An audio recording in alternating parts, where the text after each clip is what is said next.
আধুনিক স্বাস্থ্য ব্যবস্থার লক্ষ্য কেবল অবকাঠামো ও প্রযুক্তির সম্প্রসারণ নয়, বরং উন্নত প্রযুক্তি, দক্ষ মানব সম্পদ, সুশাসন এবং সময়োপযোগী নীতির সমন্বয়ের মাধ্যমেই দেশের প্রতিটি মানুষের জন্য সহজলভ্য, সাশ্রয়ী এবং মানসম্মত চিকিৎসা সেবা নিশ্চিত করাই মূল লক্ষ্য।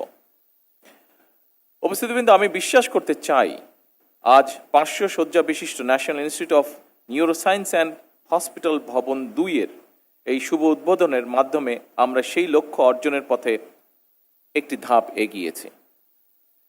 আজ এই হাসপাতালটির আরেকটি নতুন ভবন উদ্বোধন হল। 2006 সালের 23 অক্টোবর এই হাসপাতালের ভিত্তিপ্রস্তর স্থাপন করেছিলেন সাবেক প্রধানমন্ত্রী মরহুমা বেগম খালেদা জিয়া। ইপিলেপসি বা খিঁচুনি, পার্কিনসন ডিজিজ, ডিমেনশিয়া কিংবা মেরুদণ্ডের জটিল রোগ বর্তমানে বিশ্বজুড়ে এক বিশাল চ্যালেঞ্জ হিসেবে আবির্ভূত হয়েছে। আমাদের দেশে এ ধরনের আধুনিক এবং বিশেষিত চিকিৎসার চাহিদা প্রতিনিয়ত বেড়েই চলেছে। আজকের এই 500 শয্যা বিশিষ্ট আধুনিক ভবন উদ্বোধনের মাধ্যমে এই ধরনের রোগের চিকিৎসা সক্ষমতা বহুগুণে বৃদ্ধি পাবে ইনশাআল্লাহ।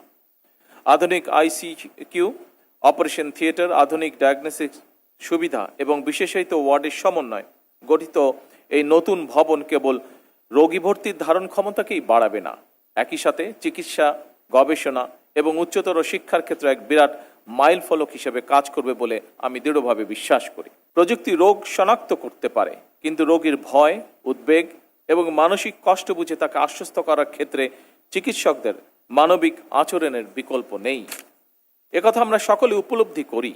রোগীর প্রতি একজন চিকিৎসক বা স্বাস্থ্যকর্মী সহানুভূতিপূর্ণ আচরণ, মনোযোগ দিয়ে রোগীর কথা শোনা, রোগীর মানসিক অবস্থা বোঝা এবং রোগীর সঙ্গে সম্মানজনক আচরণ চিকিৎসার মান অনেক বাড়িয়ে দেয়।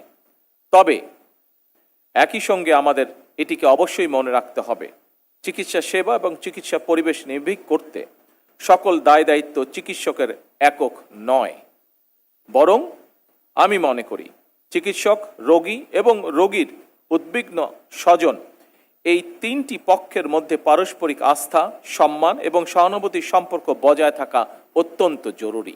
এই 3-এর মধ্যে পারস্পরিক আস্থা এবং সম্মানের পরিবর্তে চিকিৎসকরা যদি নিরাপত্তাহীনতা অনুভব করেন কিংবা রোগী এবং রোগীর স্বজনরা যদি চিকিৎসকদের উপরে বিশ্বাস এবং মর্যাদা সম্পর্ক অনুভব না করেন, তাহলে আমরা যতই হাসপাতালের অবকাঠামোগত উন্নয়ন করি, চিকিৎসার জন্য বিদেশ বিমুখতা বন্ধ করা যাবে না।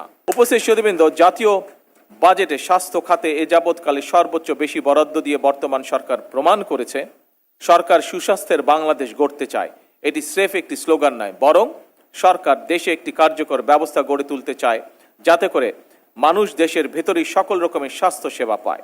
তবে স্বাস্থ্য এবং চিকিৎসা সেবার মান উন্নয়নে সরকার যতই উদ্যোগ গ্রহণ করুক, চিকিৎসক, স্বাস্থ্য বিশেষজ্ঞ, গবেষক, সর্বোপরি স্বাস্থ্য খাতের সঙ্গে সংশ্লিষ্ট সকলের ভূমিকার উপরেই স্বাস্থ্য এবং চিকিৎসা সেবার সাফল্য নির্ভর করছে।